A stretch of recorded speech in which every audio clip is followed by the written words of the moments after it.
That's it, recording switched on. Okay, everyone, welcome to this evening's meeting of the Brixworth Parish Council on Thursday the 30th of July. Just to let you know, this has all been done by video conferencing, and should the internet break down for a major reason, then we'll reconvene at a suitable date. Item 2 is apologies.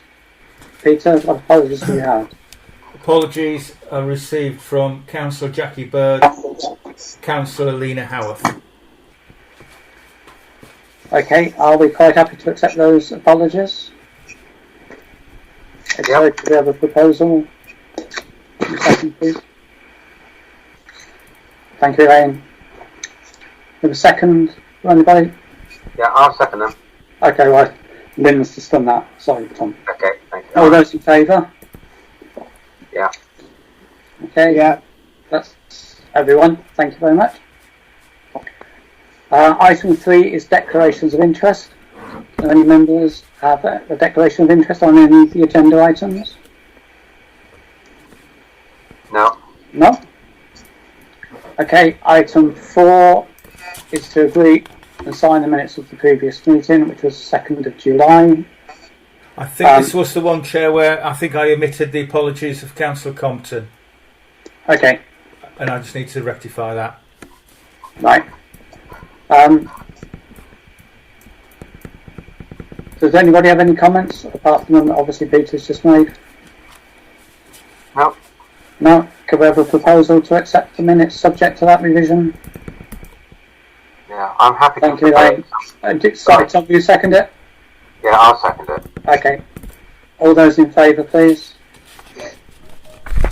Yeah, that's everyone. Thank you very much. Okay, moving on to item 5, which is the public open forum session.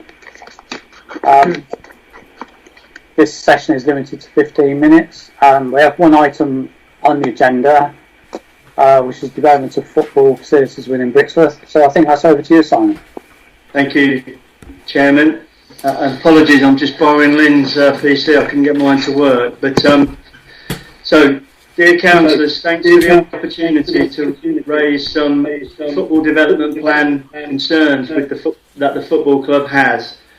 I do appreciate you won't have any answers to give me tonight. So what I'm wondering is, would the council consider setting up a small working group to help address the challenges and discuss a 10-year football plan in line with the neighbourhood plan and the Daventry football pitch plan for the village? The main challenges that we have are, of course, the number of junior teams that we have, but and the storage of their equipment at the Ashway playing field. We have a container at St David's, so maybe we could ask for a storage container at the Ashway, or improvements in the size of the storage of the changing rooms at that location. I do know there's funding available from the Football Foundation. That is in line about £100,000. For your information, if the club has a lease on a building for 15 years or more, we can apply for more than £100,000. However, if there is no possibility of a lease on those changing rooms, then the council can apply with the football club for funding. We have girls' football teams currently looking to increase the numbers, and in 5 years' time they'll be potentially playing ladies' football, and as such the facilities that we have here in the village are not suitable for females. The seniors' football team, obviously to which you know I'm the secretary as well, currently play on Saturday afternoons. However, there are more adults coming forward of an older age who want to play Sunday League football, but again the pitch constraints may not allow this, given the fact that we have an external team playing in the village. So again, thoughts and consideration. Lastly, how do we as a village look after adult and children's welfare, cater for the needs of over 50s walking football, and secondly, disabled children in the village who wish to take up sport and play football? These two sports currently are not linked to the football club. They're totally different sports. But the reason I raise them is that they should be considered under an increasing sporting participation for everyone in the village. Thank you for your time. And just, obviously I do know there is an agenda item further on within the council meeting. I do have an AGM of our own to attend. I just wondered whether or not I needed to answer any very brief questions now, or just touch on them now for you, or whether or not that's something we come back to at a later date.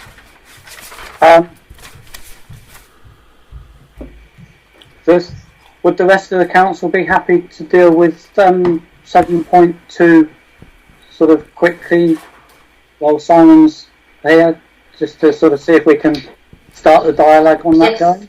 Agreed. Yes. Yeah. Okay, then, if we can go back to the agenda and item 7.2, which is paper E.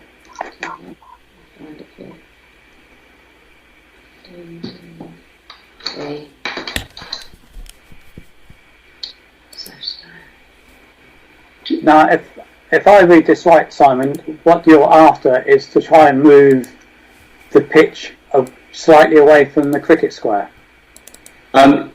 Yes, and it is only a thought process just to help the cricket slightly. And I know it might be a difficult challenge, so I appreciate it's so close to the cricket square that it's just been a consideration of mine for a little while whether or not the pitch could go closer to the bank.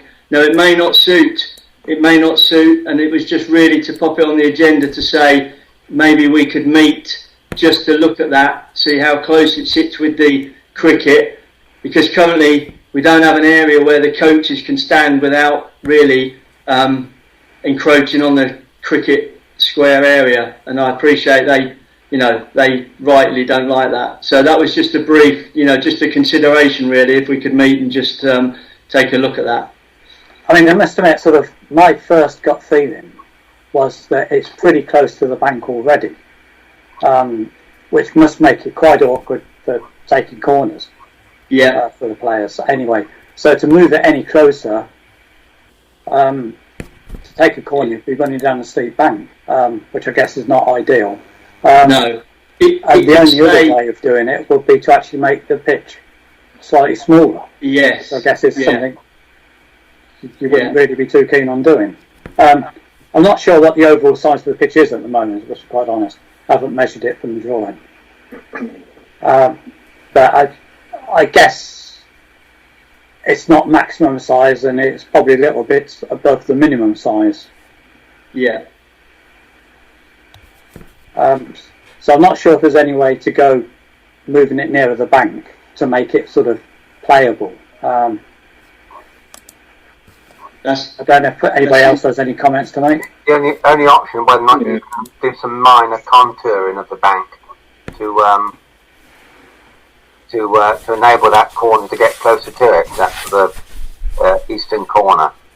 Yeah. If you know what I mean. I'm not familiar physically with the site, but looking at the levels there, I think there may be an opportunity to do a little bit of tweaking with the groundworks. Obviously that entails a cost, but you may be able to move it marginally closer and recontour that area slightly to give it. But you might finish up having to do that with the whole bank, Tom. Yeah, I understand it has its individual challenges. It does, yeah. Yeah, because looking at the best and worst case scenario, looking at there's a almost 2 metre level difference, isn't there, between the levels marked in blue. That's right. Yeah. Yeah. Ian, I think you are up next. Thank you. Yes, I've lived in Brixworth for 44 years, so I'm almost local by now. and I do know a bit about the field, and I'm surprised it's taken 44 years for this problem to emerge. The pitch, to my knowledge, hasn't been substantially moved since the recreation ground was extended in, I believe, 1978. I'm wondering what objection the cricket club have got, and I think before we further investigate this, we should contact the cricket club to hear exactly what their problem is. So I think we'd be wrong to try and solve a problem without knowing what the problem might be.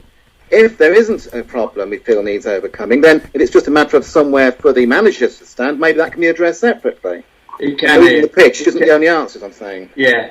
No, I to be fair, Chairman, this was just a suggestion. This isn't something that needs to happen immediately. Obviously, we look at that pitch to see whether or not it can be adjusted at any time, not only to please the cricket, but also to consider, from the goalmouth perspective, it's just a consideration as to how, if at all, it can be kind of rotated or moved slightly to aid with not only the cricket, and they haven't complained, Councillor Barrett, to be fair to them.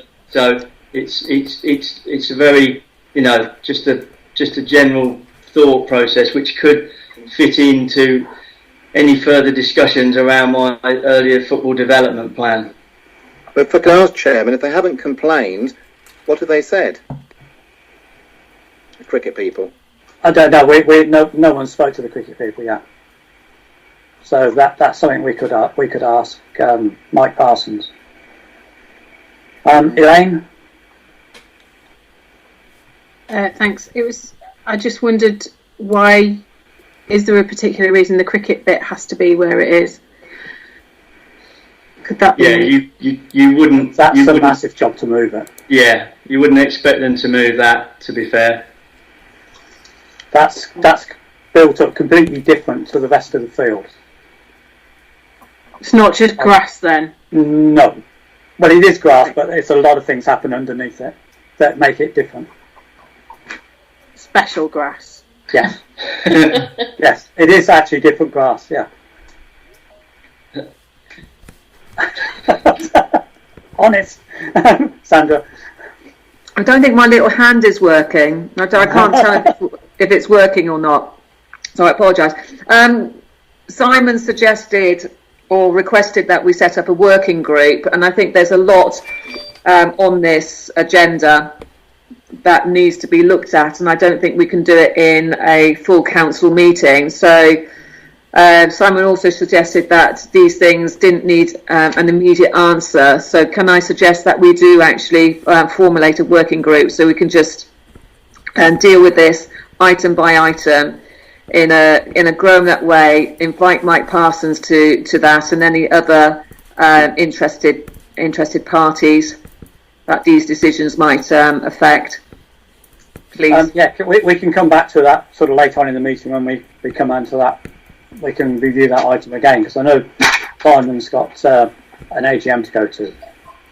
Yeah, I mean, to be fair to all of you, you're right, and Sandra, yeah, happy. All of those topics on there really are just, it's information we need to get across, and obviously, there is one on there about health and safety concern for the children fishing footballs out of the back hedges, but again, you're not going to have an answer to that potentially tonight, and I would welcome a sit-down discussion around the table to see how it can be, put forward, and then with a constructive response to bring it back to the parish council, to formulate a plan between us and a working partnership, if that's possible.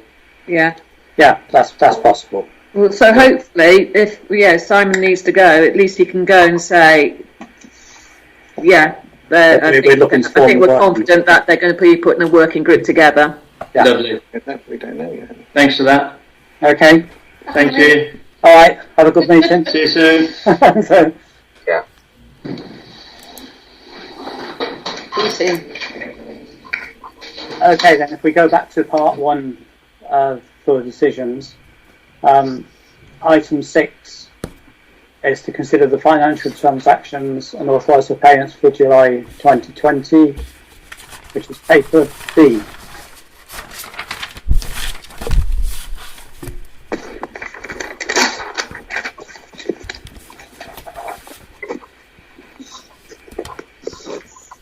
A revised one of those was sent out today. Hopefully everybody received it.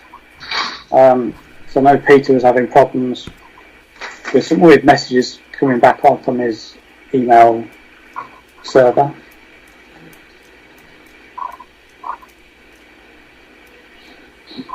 Is everyone quite happy that we pay our bills this month? Yep. Yes. Yes, can we have the proposal, please? Yes. Is that you then? Yeah, Is that- I don't mind yeah. proposing. Second. I'll second. Thank you, Francis. All those in favour? Yeah. Yeah, that's everyone. Thank you very much.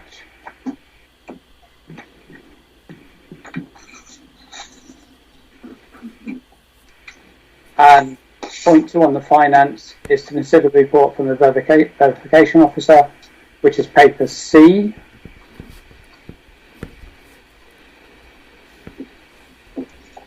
Thank you very much, Ian, for doing your report. Do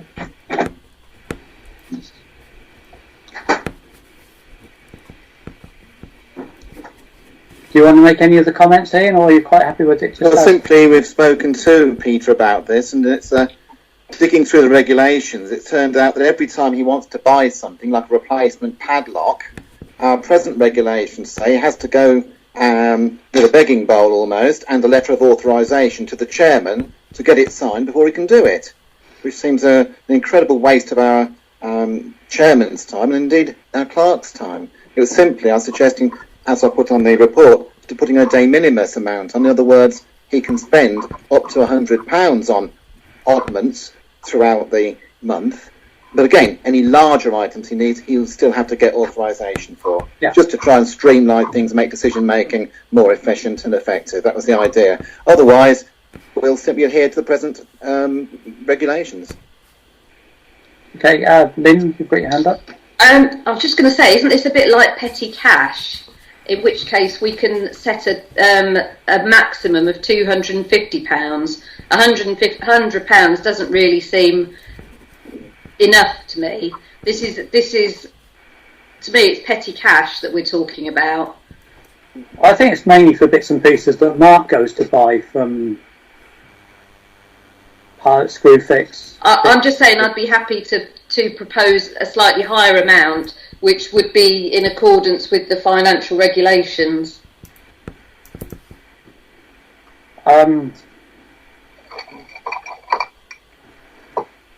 Peter, what's the sort of average spend that you sort of reckon on these? Well, generally, it's usually less than 100, because all I tend to order is like cleaning materials and stationery and that sort of low-end business. Occasionally there's things over that. For example, the updated drawing to get the cricket square added to the plan, that probably end up being about £200, and that's obviously why I'd spoken to you about that. So occasionally it goes over. I tend to use good sense, to be honest. If I think anything's likely to be challenged when the payment goes through, I'd usually raise it with you first. I've got a good sense of what's routine and what's not routine. I mean, are you happy with £100 or? We could try 100, and if it doesn't work, we could do it. We could review at the annual meeting again. And I accept what you're saying, Councillor Compton. I mean, 250 is a good figure to have, and that almost covers every eventuality, to be honest. Any other comments? Sandra? I think I would just go for the 250. We got winter coming up, and I think there's more expenditure in the winter. If it is about streamlining, then why don't we just go for the 250 straight away? We're not saying to Peter, you've got 250, you have to spend 250. We're just saying it's 250 just in case. Yeah, it just reduces the numbers. In terms of contacting the chairman. We did talk through it with Councillor Barrett, and in fairness, it was me that suggested that 100 would probably cover the vast majority of the cases. But not all. Ian, would you be happy for that to be 250? Whatever the meeting feels fit, and if they think 250 is more reasonable, it's very little extra risk we're carrying, and I'd be happy to agree to that. Yeah. Okay. Does anybody else? Perhaps it is worth mentioning it's the equivalent of petty cash. It isn't actually petty cash. No, it's the equivalent of petty cash. That's right. Exactly. Yeah. Right. Yeah. Does anybody have any other comments on Ian's report? No. No? Okay, I would like to propose then that we accept Ian's report, with the only amendment being that we allow the clerk to spend up to £250. Yeah, I'll second it. Thanks, Sandra. All those in favour? Yeah. Yeah. Yeah. Everyone? Okay, thank you very much, everyone.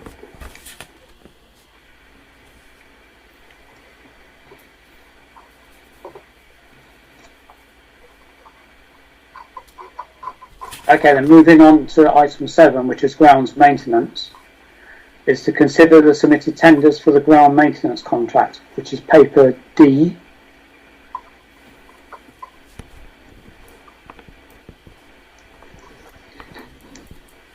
We've had 3 tenders returned. We did have up to 7, there was 7 inquiries sent out, but only 3 have returned. Then I'm just wondering if we're confident about company C. Is it someone we know, because they've quoted sort of almost half of what the other 2 companies have quoted? So if we're confident with the company, and we've got a get out clause if they're not doing what they are contracted to do, that's fine. Peter? We're very confident that the company will deliver. It is actually the company we're using at the moment.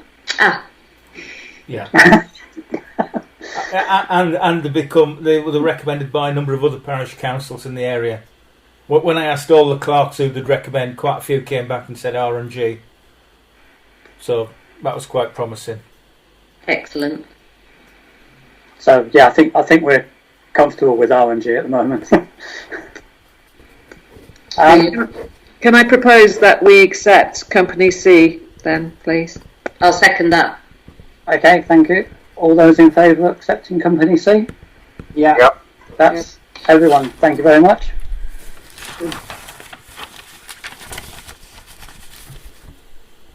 Sorry, I know we've just voted on it. I wasn't quick enough to ask my question because I couldn't find the mute button. It says about asking them about a living wage. Does that mean we would go with them on? Is it dependent? Is one thing dependent on the other? That was what I was trying to ask.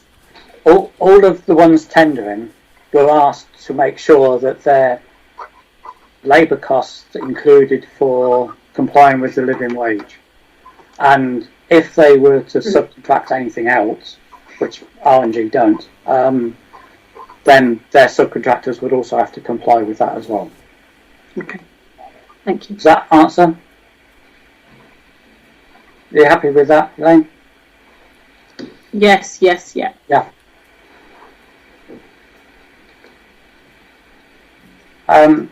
Okay then, just then moving back to paper E, which was the football report. Yes, so a working group, which seems a sensible idea to move forward and work with them to see what can be done.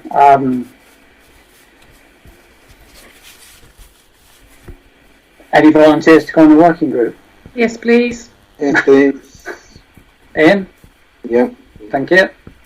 I'm going to decline on this one. Yeah, I think that's a good move. Elaine? Yes? Okay, is everyone quite happy for Sandra, Ian and Elaine to be on the working group? Yes? Yes. Yes? Peter, will you be attending the meeting? Yes, I'll organise the meeting. Yeah. Okay, lovely. Thank you very much, everyone. Before you move on, Sorry, Sandra. yeah. I know Peter's just said that he'll be organising the meetings. Can I just clarify that Peter would also be in attendance at those meetings? Yes, yeah. That's what I was sort of meaning. Yes. Yes, yeah. I'll take the notes and feedback, as with the other working groups. That's great. Thank you. Sorry, we're just proposing a seconder for the working group. That's what I was just coming on to, Peter. Thank you. I'd like to propose that Sandra, Ian, and Elaine be on the working group to discuss the football requirements. Do we have a second for that, please? Yep, I'll second that. Okay, thank you, Tom.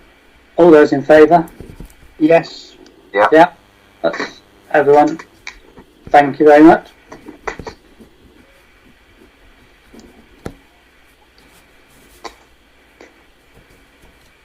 Okay, item 8 is the draft terms and conditions for sports teams, which is paper F. This obviously follows on from discussions we've had over the last year where people complaining about language and the need to update terms and conditions and to put something formal in writing on agreement with the sports clubs.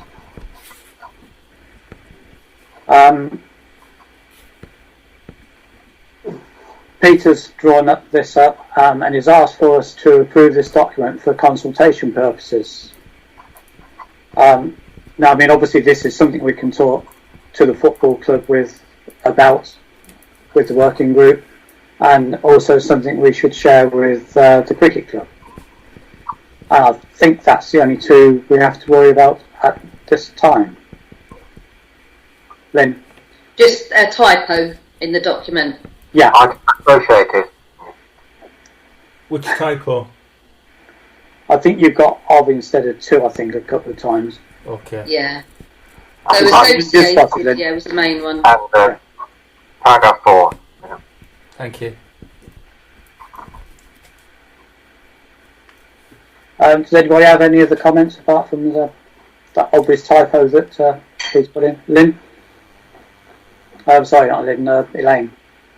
Me. I thought you might mean it might be vaguely enough written at the moment, but I was wondering about the comments about abusive behaviour or it will not be tolerated. Are we making the sports teams responsible, for example, for parents who might be abusive? I don't know if that's practical, but I'm wondering if at the moment the wording is vague enough to say we don't think it's acceptable, therefore if you're using it you need to take some responsibility. I'm not saying it needs to be changed, I'm wondering if we're covering ourselves. Yeah. I think with football, it's a pity Simon's not there because he'll be able to actually answer this one a lot better than I can. There is a respect guidelines, I think. Yeah, there is. They all sign up for it. Exactly. Yeah. And I think the coaches can ask parents to leave the pitch surround if they become abusive. I think it goes that far, and I think they can ban them from attending matches, but I'm not too certain on the last point. No, so I think you're right. I've signed up to that fairly recently, and I think it can have an effect on your kids playing as well. The club is responsible for their own spectators, and I know that from rugby experience where we've had to appear in front of the RFU because of the behaviour of somebody who we didn't know and had no control over whatsoever, and he was shouting at the ref, and the club got sanctioned. And it's really harsh, but it's the reality. It's the club that are responsible. Does that apply, I mean, to, shall we say, away support or visiting supporters? I mean, I presume they're signed up. The away supporters are still the responsibility of that club. Of the away club, yeah, and the away club would get sanctioned for their spectators. Right. Sandra? So basically, with the rugby, there are consequences to bad behaviour, have we included consequences in this? Because I can't. I mean, we've got breach of conditions.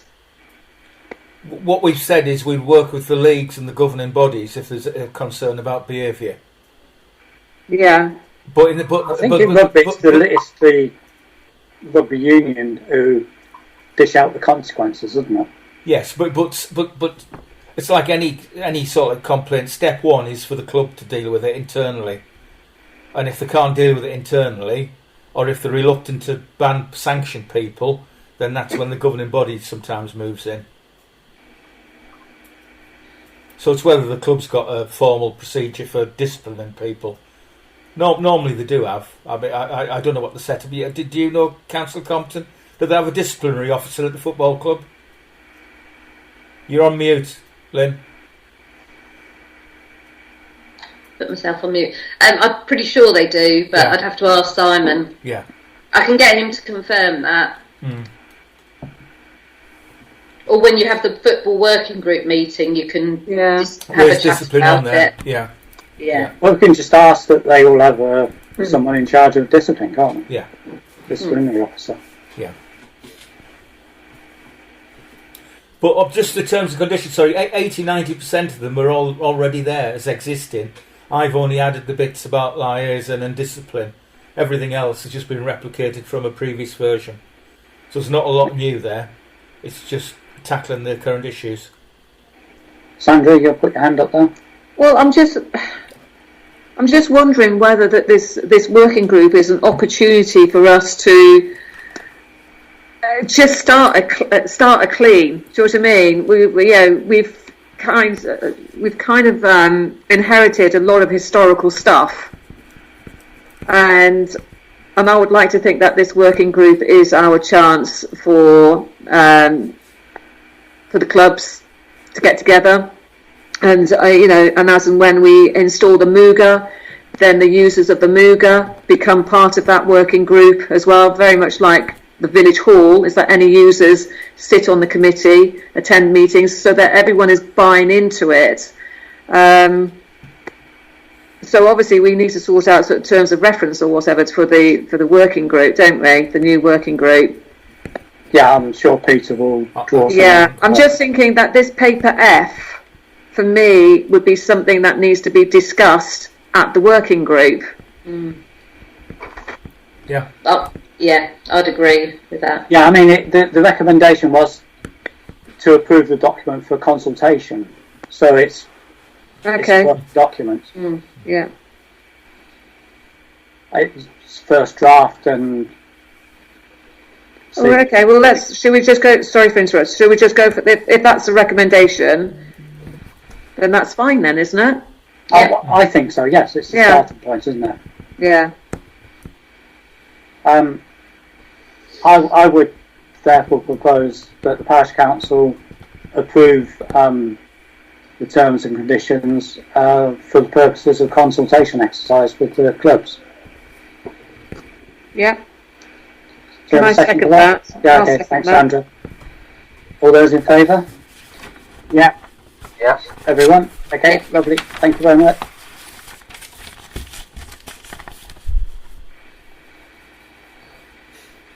Okay, item 9 is the personnel working group. It's to consider the recommendations of the personnel working group, which is paper G.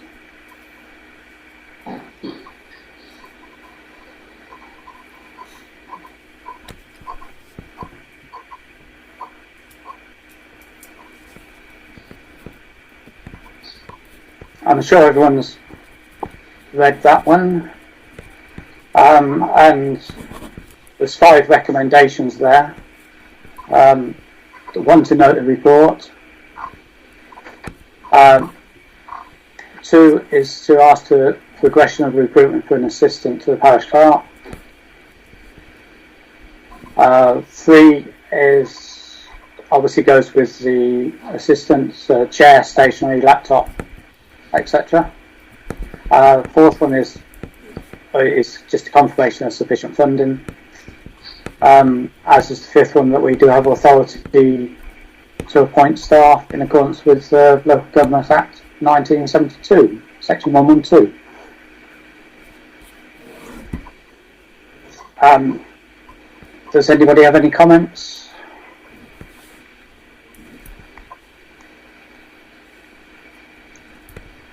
No? No. No. Okay, I therefore propose that we adopt all the recommendations under section 4 of the report, and ask Peter and the personnel group to start the progress of looking for an assistant for Peter. I think he deserves one. Do we have a second for that? Thanks, Elaine. All those in favour? Yeah. Yeah, everyone. Yeah. Thank you very much, everyone.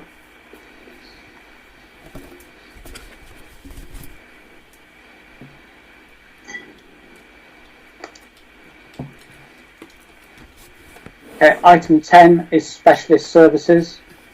To consider the appointment of a specialist company to deliver the Parish Cost Section 106 projects, which is paper H.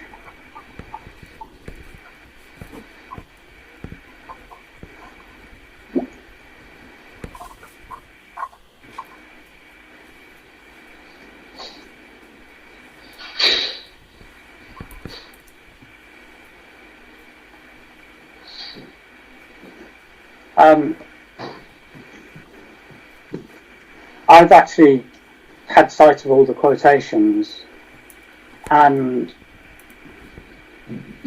company B do have a qualification in theirs about the design of the Muga, and they haven't included for it, and their comments were that it could cost £5,000 for that design. So I think company B's quotation could be that plus another £5,000. Ian?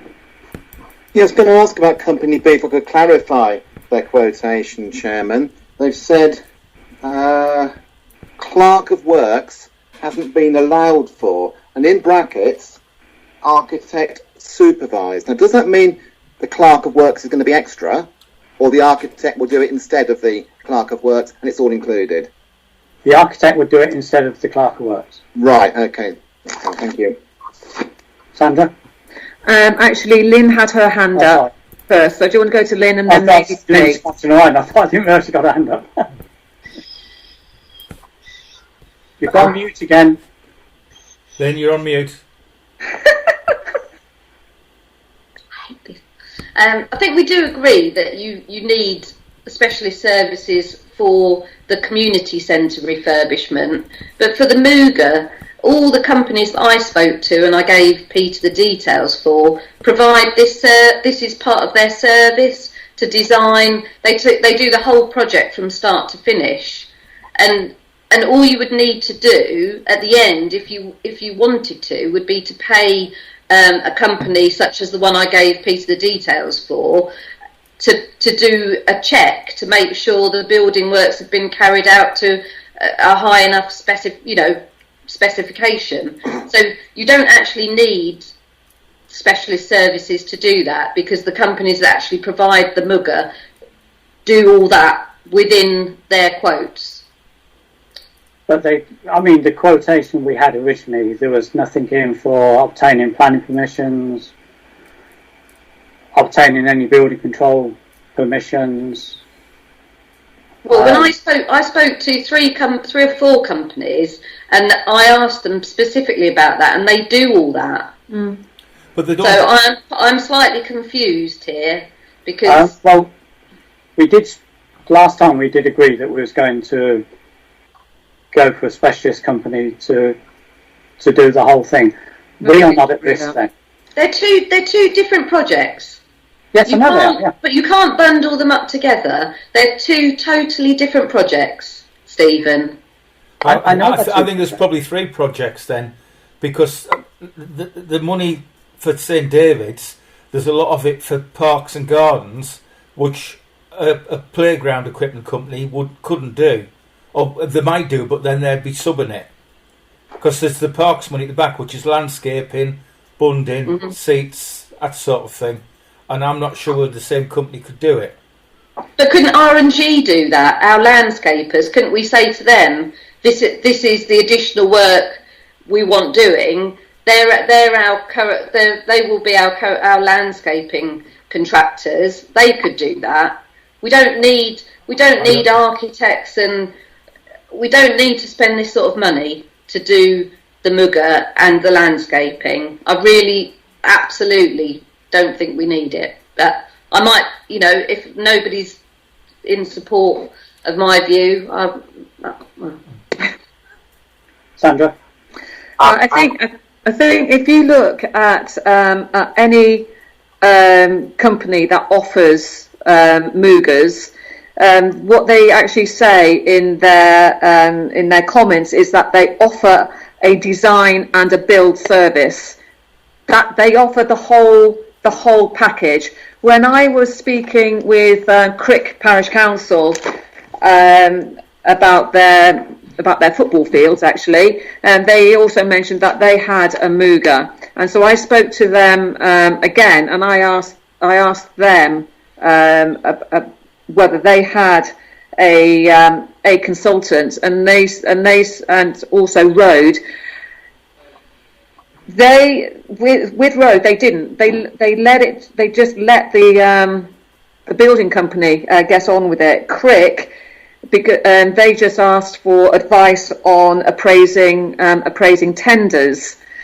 But for me, if you just look at the bottom figure of, say, it looks as though it's going to be at least £18,000, if that one quote isn't quite correct, you're looking at sacrificing 4 pieces of equipment for children. That is what you're looking to do. I mean, it just seems to me that they would deliver a project brief. Well, who would be briefing them? We would be briefing them. So why would we brief someone who then takes that brief and then hands it over to someone else and say, there's the brief, which we've just got from councillors A, B and C. That just seems a complete waste of money. The brief is that we want to provide a multi-use games area that has a provision for tiny tots right through to the age of 16. That's the brief. Now come up with the design. Exactly. It's not for me to design a multi-use games area. It's for them to design the multi-games use area. Compan, Bernard's, whoever. Then we sit down as a group and go, right, okay, does this tick the box for disabilities? Does this tick the box for equalities, etc., etc., etc.? So for me, the design brief is something that we should be in control of. And when you say about employers' requirements and specification, so I looked at all of this and I thought, we're not building a tower block in central London. We're building a Mooger with swings and roundabouts. That's what we're doing. And this is a hammer to crack a nut, and this is taking equipment away from children. And this is what the Section 106 money is supposed to be spent on, not on architects for a Mooger. I might have an architect for my house, but not for the swing I've got in my garden. Can I just, sorry. Sam, I was just going to ask you to come in then. I'm not wishing to put a spanner in the works, but do any of these works fall under the CDM regulations? Yes. In that case, then we have an obligation as the client under that obligation to appoint a principal designer and principal contractor. We are the client because they are our employer's requirements. No matter how big or the brief happens to be, we have a requirement for party A to do something. So whatever contractors it engage, they have to discharge the CDM regulations. And they do. That's part of their brief. Yeah, that is why they provide a holistic approach to this, because they realise that they have JCT contracts to sign off. They realise that they've got evaluations. They realise that they're all of this stuff that they have to do that has to be signed off. They realise that they have to adhere to to regulations. That's why within these companies they have whole departments whole department is absolutely dedicated to designing and to signing off and to delivering. That is their job. Yeah. And that is what is included in the price that we have been quoted. Yeah, I'm sorry, Sandra, I haven't seen the prices, so I don't know what qualifications or the expertise these companies have said. But if indeed they've declared that and made it clear that they take on the responsibility of charging CDM 2015, then I take your point. They're under an obligation to fulfil all those roles and obligations as principal designer, principal contractor, and so on and so forth. If it's design and build, they are both designer and contractor. We therefore we have to make sure our obligations are, as a client, to ensure that they do that. And that can be part of our brief, is that you need to prove to us via your contracts manager that you are qualified to supply, to design appropriately, and to supply this. They won't sign it off themselves. They will get ROSPA in, or the equivalent to ROSPA, to sign this off. Sandra, ROSPA only look at the final thing on the play equipment.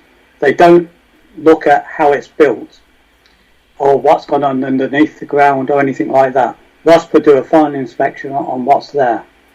And that is a requirement by law that you have to have that inspection at the end. Right, so you're saying that you're going to absolutely guarantee that for every single hour of every single day that whoever is installing the Muga, that this consultant is going to be there for every single minute that those people are on there? Or are they just going to turn up once every 10 days and give it a cursory glance and go, is that MOT 150 mil deep? They won't be there every single minute. No. Then what are we paying for? We're paying for somebody to cover us, to take the liability for inspecting these people deliver. For me, it's almost, there's a lack of trust that no matter which company, no matter which company we have to install this, whether it's Bernard's, whether it's Complan, you're saying we do not trust these companies to install correctly. That is what you're saying, and therefore we're going to sacrifice 4 pieces of equipment for children because we don't trust. If we don't trust a company to install, we shouldn't be employing that company to install. Exactly. Sandra, I've worked for a contractor for all my working life, and I know exactly what contractors do. And you're looking at people who aren't even main contractors.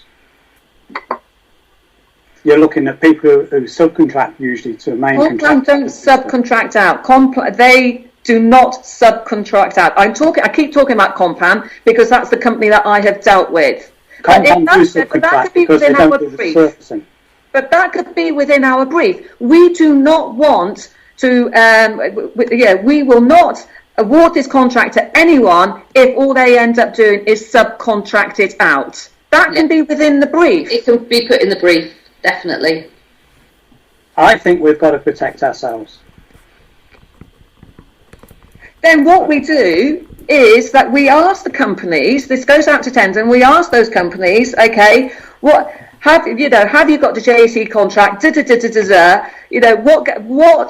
What guarantees and warranties can you give us that this is going to be above board? That way, it weeds out the cowboys. Yeah. That's fine. I don't know what questions to ask. To spend £18,000 on something which a company within their price would be delivering anyway. You're spending the money twice. Yeah. To say, here's £5,000 to an architect, design us a Muga. It's to me, it's no. If you want a Muga, we go to a Muga company to design it. We don't go to an architect to design it. Absolutely. So And then who's going to say what design we're going to have? Pardon? Who's going to decide on what design we finish up with? Well, we've already The council. We will. We've already Who said on the council this is knows what we everything want. about Mugas? Who's calling for us? Excuse me, can I just say something, okay? We've gone out, okay, we've, researched some companies. Company Compan came along because they were fairly local down in Milton Keynes. I sat down with, I can't even remember who because it's such a long time ago, maybe even with James Collier, and we said we would like to have a Muga which facilitates play for tiny tots right through to the age of 16, and the brief evolved from there. And they've come back and they've gone, ba-ba! This is what we have presented. Peter and I have sat down and we've looked at it, and we made some comments about the design. They've gone, okay, they've taken that on board. They missed loads of stuff off their quotation. Loads of stuff. There's what? There's loads of stuff missing off their quotation. Then we confront them with it and say, absolutely. there's loads of stuff. I'm really sorry, but you've said that you're in the building industry. You've looked at that quote. You're not happy with that quote. So therefore, we go to Compan and we say, we're not happy with this quote because you've left off A, B, and C. Right, so we're having this chat now. So you're telling me, let's have this chat. Then we'll go off to Mr. Architect and say, here's a cheque for £2,000. Can you just regurgitate to Compan what we've just discussed in the meeting? Hello, why don't we just go direct to them and say you've missed a whole load of stuff off your quote? Sandra, we've had this conversation twice now. And the last meeting we discussed this, it was we would get specialist services in. Not we would go to subcontractors. We would get somebody in so that we as a company were protected. No, we said that we would look at quotes because you came with one quote and we said no. We need 3 quotes. We're looking at quotes. We did not agree that we would get a specialist in to oversee this Muga. We did not agree that. We didn't agree that at all. Ian? I'm really sure what we agreed last meeting. Did we agree to employ specialist services? I thought we did. Did we say we would see? have three What was the quotes. wording? I think Peter's looking up the minutes I'm now. just going to have to.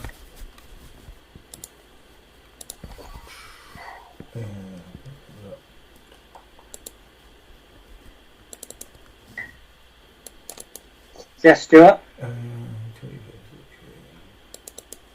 Yeah, hi.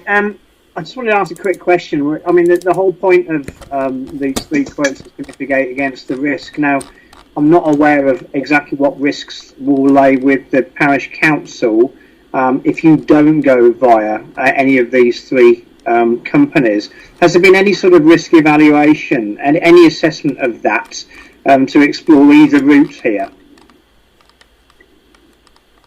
I think the biggest risk is that we sign up for something we don't understand. Whereas if you go to a specialist firm or consultant, they're acting on our behalf. They will make sure that it's fit for purpose. They will control the finances. And if we don't go via that route, what you're saying is all of that risk lies with the parish council, but It does. are we covered by any liability insurance in the sense of new projects? No, Well, it's difficult we at the have- moment to make any decision one way or another because I'm not personally aware of what risks will be taken forward. There doesn't appear to have been any proper evaluation of that. I understand there might be a need to mitigate against any risks. It's just not clear what those risks are. And yeah. It's on the screen now, Chair. Okay, so as considered the use of specialists. So we haven't actually, we've considered it. Have we decided to use one? Because it is important at this point. Because otherwise you're going against a proposal. Exactly. You've got a 6-month rule and you've got to undo it. Yeah, exactly. So it says there, excuse me, Councillor Barrett, for talking over you. It says there, it was agreed that further quotes be sought for this work to ensure best value. We were asked to consider the use of a specialist company to develop and deliver its Section 106 projects. I may be corrected, but I can't see a decision that we made to actually use one. No. I can't either. So probably we would be within our rights to go whichever direction we want to this evening. Can I just permission to talk? What if you are feeling uncomfortable, Stephen, about a company who are not going to deliver a safe Muga? Then can I suggest that this goes out to tender? I mean, a tender is just a form fill on the computer, from what I understand. Is that right, Lynn? And we get this out to tender. And if it's a major concern to councillors that a shoddy Muga is going to be put in, then we can have conversations with their own contract managers. We can have it in the brief. It can be in the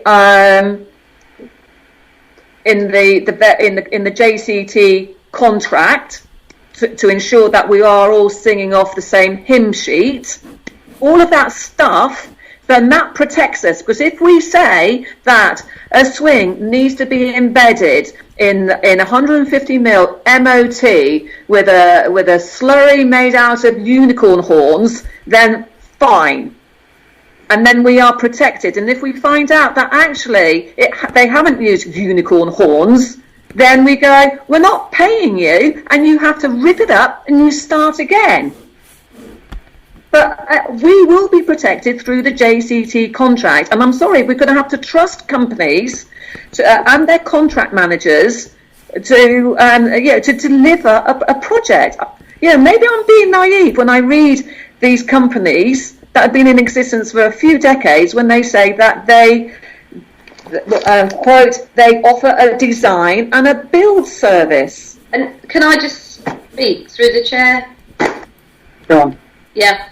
The whole point of the complan or compan design is that we can use that to go out to tender with. That's use complan to go out to tender. No, we can use their design. No, you can't. It's intellectual property. You cannot use somebody else's design. No, if you ask them, you can. They're not going to let you use that to go out to design. Well, I'm sorry, they certainly will if they're worth their salt. No, they won't. I disagree. I think if they're worth the salt, they wouldn't let it go out.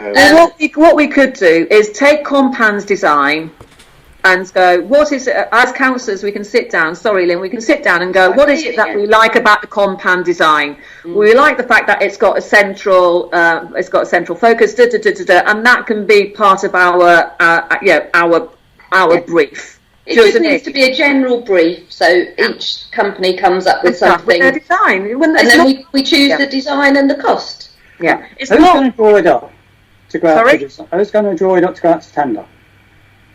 Who's going to do the tender drawings? Pardon? Who's going to draw it up to go out to tender? Well, who's normally going to on the site? In liaison with a working group, and you've just told us you're an experienced building contractor. I know. Why would you not help with the process? Because I know what goes wrong. So help us then. Well, you do. I'm helping you by saying we should have somebody professional to do it. Yeah.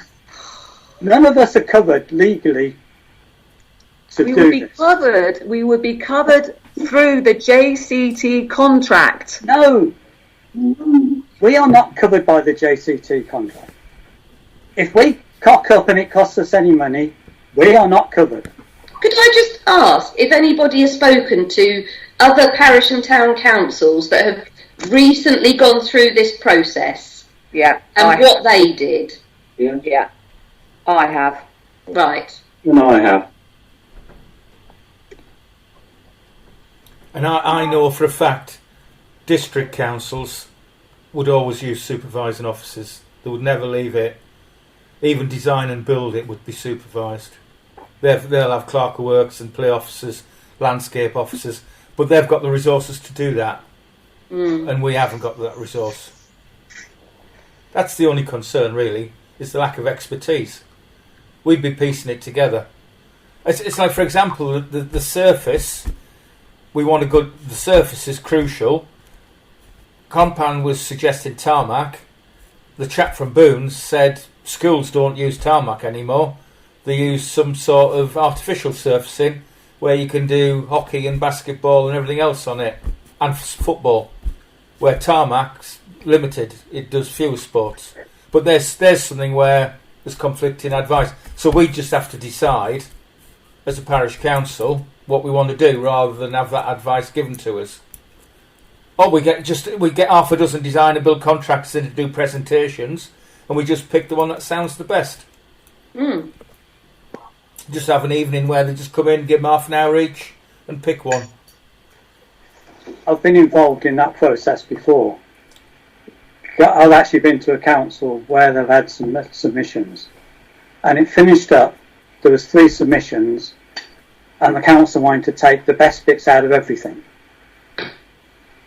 So there was not one scheme that they liked, but they wanted this bit, that bit, and something else for another bit. Right. And then you've got to start all over again. Sorry, Jack, you have to have a scoring criteria. If you have contractors, the design and build contractors making a presentation, you have to have a specific criteria of which they're scored against to arrive at the winning bid. And that is weighted either on cost, safety, and design. Yeah. So, for example, if 30%, if we put 30% of importance to disabled children in our brief, they would have to provide a design where 30% of that design is catering for disabilities, for example. So we can steer, and one of the best ways of doing this is, for example, speaking to Road, which is what Peter and I have done. What is it that you like about your Muga, which is only a year old? What is it that you don't like? What would you have done differently, etc., etc., etc.? And there's, I can have that conversation with Crick, and then in Naseby they've just had one, put in. And when it comes to the surfaces, all of the Mugas that I have seen, they're all in tarmac. No, there's a whole research been done on all the surfaces, and I think it's the Sports Foundation or someone like that that tells you what can be used, which surface is suitable for which sports. Yeah.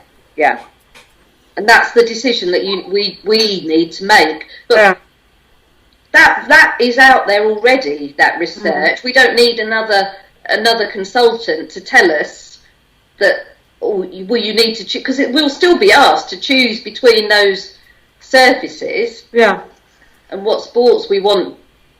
So maybe we should spend a little bit of money on overseeing the project to free up Peter's time, but I don't think 18,000 is acceptable.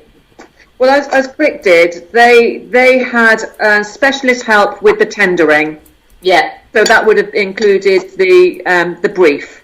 Yeah. But they said that they had no help whatsoever because they were comfortable with their choice of contractor, and so they didn't spend any money whatsoever on someone overseeing it. And I think that's possibly a compromise that we can.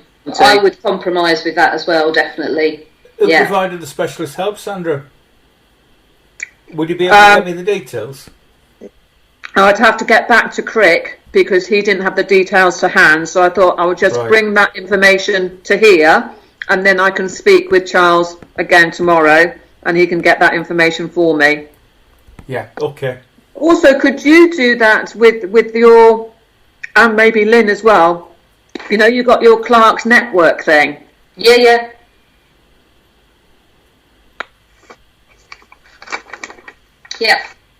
if anyone's had a mover put in recently and they used someone. Yeah, Just for the advice on the tendering. absolutely. Okay. I'm happy to do that, or Peter. Either way, I mean, if you've got contacts, Lynn. Yeah, well, it's just the forum that we're both on. Right, okay.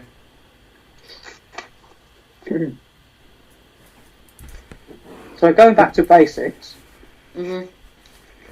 do we want to go for a specialist consultant or not? Yeah. No? Yes. Yes. Yes. Yes. That's Just That's some the of first it, but part, not all isn't of it. For some of it, yeah. Right. But the tendering. Right. Chair? yes, Kevin. Yeah, I've listened to it. I think you need a turnkey on this one, and it's fine people saying they can do certain things if they've got the expertise. We can't leave it with Peter because that's totally unfair, and he's not got the expertise to do these sorts of things. We've got to give it to someone who can actually check things. And as you said, and as I know from practice doing these contracts, you always have a third party or someone in-house looking at this. You do not leave it to a sole contractor to say it's fine. It doesn't work. It just doesn't work. But that's for the council to make that decision. But you're putting the council at risk. That's what I would say.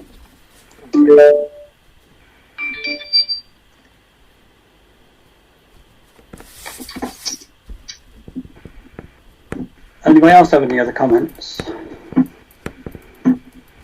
Only just to reiterate, at the moment it's still an impossible decision for me. There is no evaluation of the risks. We keep talking about risks, and I'm sure that there may well be some, but there has been no evaluation of that. So I don't know how much risk the council will be placed at if they don't choose to go down this route and employ a specialist. Equally, I can see the need for specialists. The difficulties in making that decision. I haven't got enough information to do so.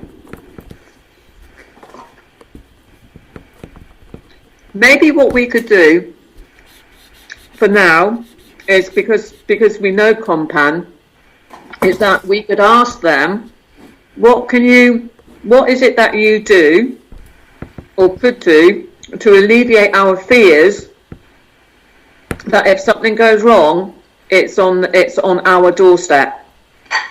And I think we have to trust them. You can't turn around and say, we're not going to trust what they say. I think that, a company like that wouldn't be in existence if they just lied through their teeth and didn't use unicorn dust. Depends what's written in the contract, because that's what it will come back to all the time. Yeah, the ECT contract or the JCT contract. It'll come back to the contract that somebody signs with the contractor. That's what the contract says. It's what's in it. Mm-hmm. Exactly, which goes back to we sit down, the two parties sit down with this contract, so everyone is singing off the same hymn sheet. If everyone knows what's going to be in the contract and fully understands the implications, but I'm not so sure everybody on the council knows that. Because I don't think we've got the expertise. So does this not go back to what we were saying, is that we do what Crick did, and that is that they took expert advice on the tenders, and therefore the brief, and therefore the contract, but when it came to putting the spade in the ground, that was it. It was, no more specialist expertise. It was between the parish council and the contractor. And then before any money parted, they then had someone come in to sign it all off. Yeah. If I remember rightly, Crick actually managed it themselves because they've got the expertise. Road did not. They used outside to do it. They took one step back. Now, I might be wrong, but that's what I was told. Well, when I spoke to Crick, this is what they told, and that was 10 minutes before this meeting. Charles told me they took advice on the tenders, and then they did everything else themselves. The actual build they did themselves. They Who's didn't they? need anyone. Who's they? Correct. You mean the council? Parish Council Yeah, they did, oversaw the build. they did it themselves. Yeah. Right, fine. They've probably got some, if I remember rightly, they've got someone who knows something about this. Tell me who's going to do it here. Well, And carry the can if it goes wrong. so you're saying that basically no matter which contractor we get in, we don't trust them. Why would we work with any contractor that we don't trust? It's not a question of trust. It's a question in the industries. It doesn't matter what industry you're in. You go down perhaps a turnkey or something like that because that's what you do. You have somebody who is separate to make sure it's correct. You're saying just trust everybody, and I'm going. That's my experience. Right, so this expert turns around and says, you've got to be using 150 mil MOT, and they turn around and they say, yes, we will use 150 mil MOT. Yeah. Yeah? Yeah, it's in the specification. Okay, so that is in the tender stroke brief that they have to, and in the JCT contract that they have to use 150 mil MOT. Okay, that's signed. That is signed. Why do I have to hand £5,000 over to someone for that? Because Who's who's saying tell me, 150 mil? Sandra? Sorry? You go down there and check that. Who's going to go down there and check that? Sorry, who's going to go down there and check that? Lynn, are you going to go down there and check it? I would employ somebody at £500 a day to go and check it. Yeah, not £18,000. Not 18,000. So you are suggesting then you wouldn't do it. You'd get somebody else to verify what's been laid down. As I've already said that before. You would need somebody to check that the work had been done to the correct specification, but that doesn't cost 18,000. I've had a quote from a local company who does that sort of thing all the time. Sorry, who's the quote for? Which council? It was for this. It was for here. It explored the amount it would cost. I've not seen this quote. I don't know why. It was a verbal quote. I asked how much it would cost to check the work of a company that put in a Booga.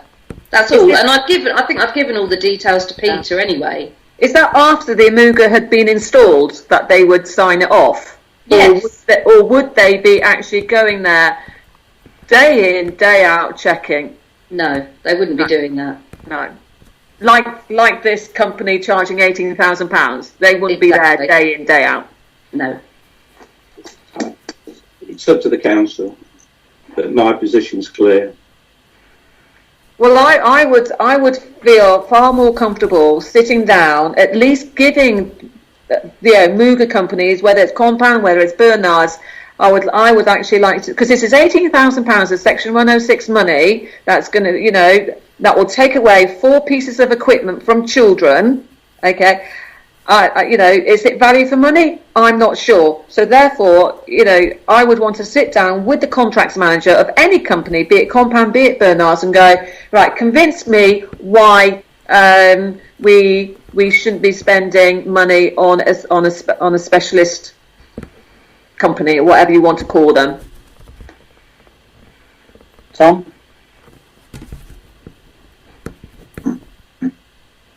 you're on mute. I beg your pardon.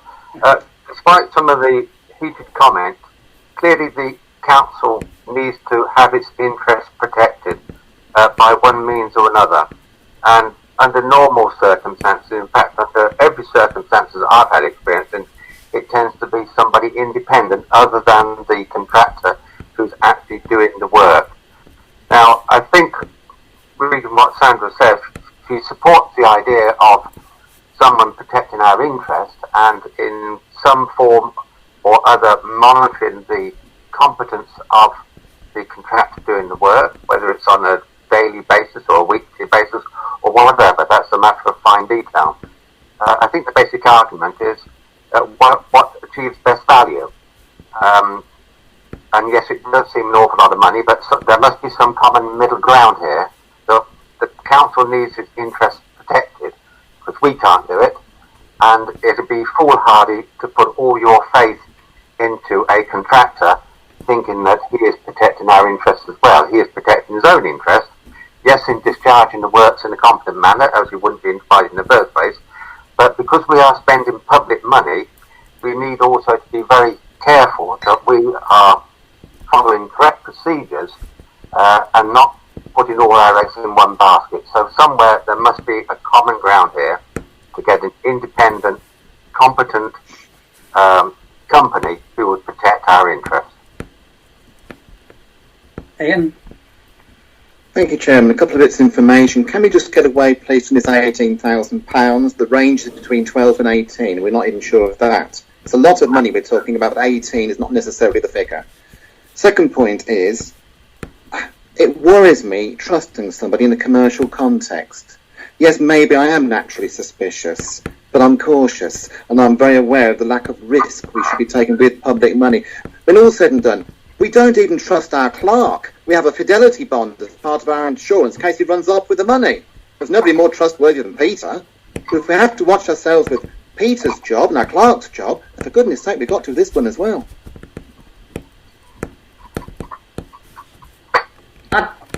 I would agree that we need to do something, but not spend that amount of money. We need to find a compromise. So maybe we could have a reduced spec just to do the tender and to check the work. Prepare the tender and check the work. The Muga company do the design, but I don't believe we need to spend that amount of money. But I absolutely agree that we need to protect the interests. We do need to have a risk assessment done on the whole project, which we haven't got yet. So maybe if we borrow, I don't know if Crick or Road did a risk assessment, but perhaps we can have a look at theirs rather than reinventing the wheel. Well, I could give them both a call tomorrow. But I do think a good compromise is getting advice on appraising the tenders and then making sure that the contracts are in place properly, that they're protecting the parish council. But then I think we need to get the contractor to just install the equipment, and then we get an independent company come out and sign it off. And maybe that independent company, they may say, well, we're quite happy to come halfway through the project for one day to make sure that we're happy. Who knows? Do you know what I mean?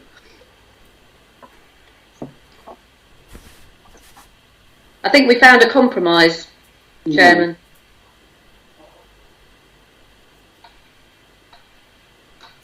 Okay, so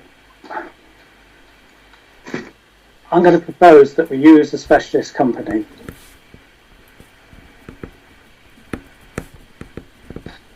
to, with regards to the community centre, to do the whole thing.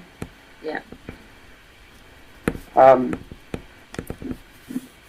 And with regards to St David's, to come up with the specification and tender documents and adjudicate on the tender, and to do a final inspection. So we need to get a price. We do. We actually, within their quotation, I think most of those figures are, but we can go back and check that.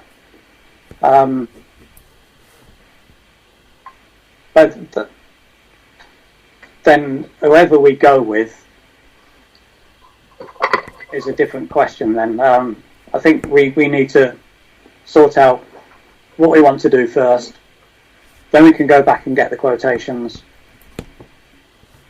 adjusted, because obviously they've all quoted for doing everything, although it's broken down, but that may alter if I'm doing part of it. So I think we need to double check. Then if need be, we can bring it back to next meeting to decide who we go with. Yeah.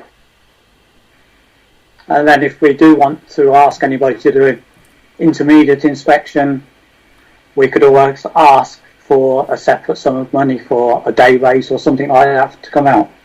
Yeah, absolutely. So just to yes, clarify, Chair, this specialist company is going to prepare the specification and tender documents and help us adjudicate the submitted tenders, and then Yes. they're going to carry out the final inspection, sign off the job at the end. Yeah, just before you, Sandra, Elaine had a hand up. Elaine? No, I was trying to look at the screen at the same time, sorry. Okay. Sandra? When you say prepare the specifications, you don't actually mean design the Muga, do you? I mean the specification. It's a written document. Written document. It's not a plan. Which will have contract conditions in and stuff like that. Yeah, so the JCT contract. Yeah. What we are expecting from It's our from the wish, company. it's our wish list, isn't it? What's on there? Yeah. Yeah. Yeah. But we would expect this to go out to tender, and they come back with the designs with a very brief, which is basically tiny tots through to 16, and with a focus, 30% focus on disabilities. For In example. effect, we're asking them to do a performance specification. Yeah. Yeah. Do you still want me to talk to Crick and Road? I think it'd be I think the risk assessment would be useful. Yeah. Well, no, I've got that proposal, though. Do we have a second for that? If not, we need an alternative proposal. Nice to sorry, Chair. Can you go through the exact wording of the proposal, please? Oh, crikey. Sorry, Peter. Yeah, that we use a specialist company for the community centre project, for the whole project, start from feasibility through to implementation. But with regards to St David's, we use a specialist company to prepare a performance specification together with the tender documents and assist the parish council to make a decision on those tenders received. Can I? And then that company also assists in signing off the job as part of a final inspection visit.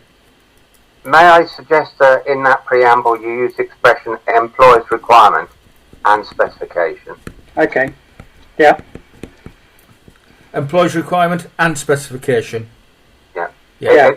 Just to insert the word employer's requirement together with the other obligations you mentioned. Yeah, I'm happy with that, Tom. Yeah. Thank you. Because at the end of the day, we'll be acting as client under CDM. And as client, we have employees' requirements.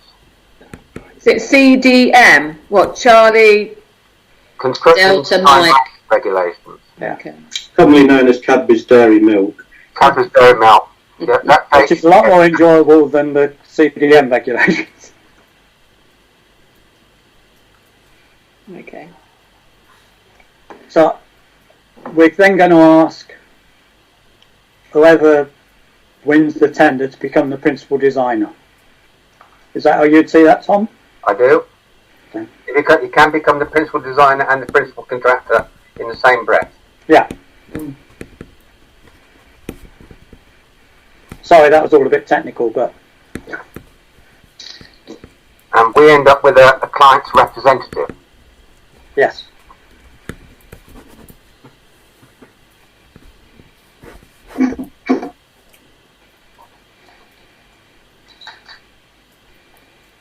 Do I Okay, need so to go back to the original companies to ask them to resubmit on this basis? Yes. Fine. We will, yeah. Okay, but we've had a proposal. Lynn seconded it. Can we have a vote on that forward proposal? I'm happy with that. Yeah.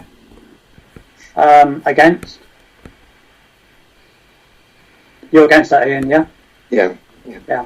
Abstentions? Francis, were you against it? Yes. Okay. Abstentions? and 1 abstention.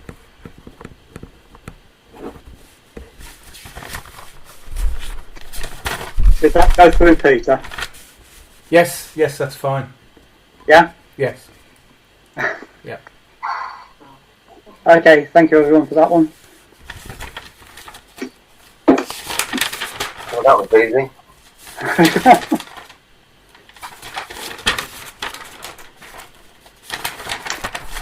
Now another nice easy one. Item 11, adoption of the red telephone box. Consider the adoption of the BT box on Church Street, High Street in Brixworth. This is Councillor Barrett, by the way, Chair. I thought this might be you, Ian.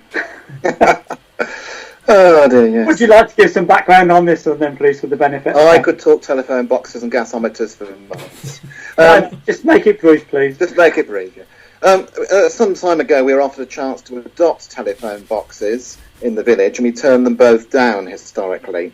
Recently, the one on Spratton Road, they're trying to close again. And if you remember, the council said, because there are a small number of calls made, but they are probably important, we would follow Daventry's lead and object to it. Now that leaves the other telephone kiosk, which is the old-fashioned red telephone kiosk, which is in Church Street, High Street corner. Okay, It's going to rack and ruin at the moment. It's definitely the glass, half of its perspex, some of the bottom panelling, which is wood, is in a terrible condition. Now this is the one that was hardly used at all last time we had this. Many villages have turned them into libraries and so on. I mean, Holcott's, you've seen theirs probably. I've wondered, as it's no longer really a community asset as far as its function is concerned, but its appearance is. So let's change its function.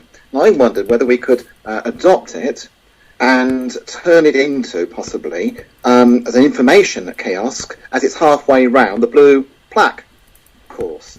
It could have a map in there, promoting local businesses, and so on. An information point, in other words. It would mean that we would take over the ownership and running of it. I've contacted BT in principle, without committing, I'm not able to commit it, of course, but just for information. They'll be happy to, in principle, to sell this to us. It will probably cost us £1, and then it will be ours to remove the equipment, and it will be ours to do with as we wish. And that was to the, if you like, the embryonic idea, which I would like to put forward to council tonight, just if they'd like to pursue it or not. excellent idea. I mean, that's something. Say that's something I'd support, because I think something like a red telephone box, sort of a typical sort of thing for you find in villages. It's very traditional looking, and it's something that we do need to restore and look after. I think it's a real asset to that part of Brixworth. Any other comments? Yeah, I think that I support what Councillor Barrett says and Francis on. Yeah, I do. There's issues here that even the junior and lower schools could get involved in various themes and ideas to maintain it or change the theme of it from one year to another. So it could have youth and school involvement as well, if it was ours.